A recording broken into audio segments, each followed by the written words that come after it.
തേങ്ങയിടാൻ കയറിയയാൾ അബദ്ധത്തിൽ കാല് തെറ്റി താഴെ വീണു. അയൽക്കാർ ഉടനെ അദ്ദേഹത്തെ ആശുപത്രിയിലെത്തിച്ചു. ഡോക്ടർ മുൻകോപിയാണ്. ഏത് രോഗിയെ കൊണ്ടുവന്നാലും ചോദിക്കും, ഇപ്പോഴാണോ കൊണ്ടുവരുന്നതെന്ന്. ഇക്കുറിയും അദ്ദേഹം ചോദിച്ചു, നിങ്ങൾ ഇത്രയും നേരം എവിടെയായിരുന്നു? ആശുപത്രിയിൽ എത്തിച്ചവരിൽ ഒരാൾ പറഞ്ഞു, തെങ്ങിൽ നിന്നൊന്ന് വീണ് കിട്ടിയാലല്ലേ കൊണ്ടുവരാൻ കഴിയൂ.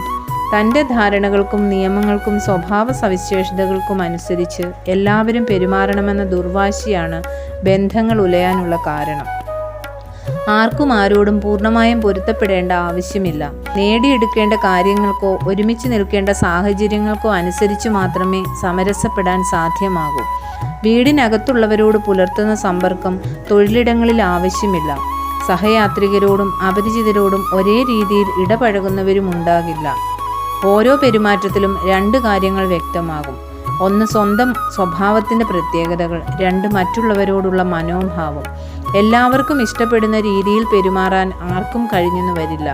പക്ഷേ ആരെയും അവഹേളിക്കാത്ത രീതിയിൽ പ്രവർത്തിക്കാൻ എല്ലാവർക്കും കഴിയും. വളർന്ന ഇടങ്ങളുടെയും ലഭിച്ച പരിശീലനത്തിൻ്റെയും അടിസ്ഥാനത്തിൽ മാത്രമല്ല പെരുമാറേണ്ടത്. ആയിരിക്കുന്ന അവസ്ഥകൾ ആവശ്യപ്പെടുന്ന ചില പെരുമാറ്റ സംഹിതകളുണ്ട്. അത് അവിടെ ഉടലെടുക്കുന്ന സാഹചര്യങ്ങൾക്കും വന്നു പോകുന്ന ആളുകളുടെ മാനസികാവസ്ഥയ്ക്കും അനുസൃതമായിരിക്കും.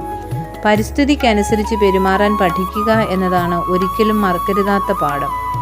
പെരുമാറ്റം ബൂമറാങ് പോലെയാണ്. തൊടുത്തുവിടുന്നത് അതുപോലെ തിരിച്ചു വരും.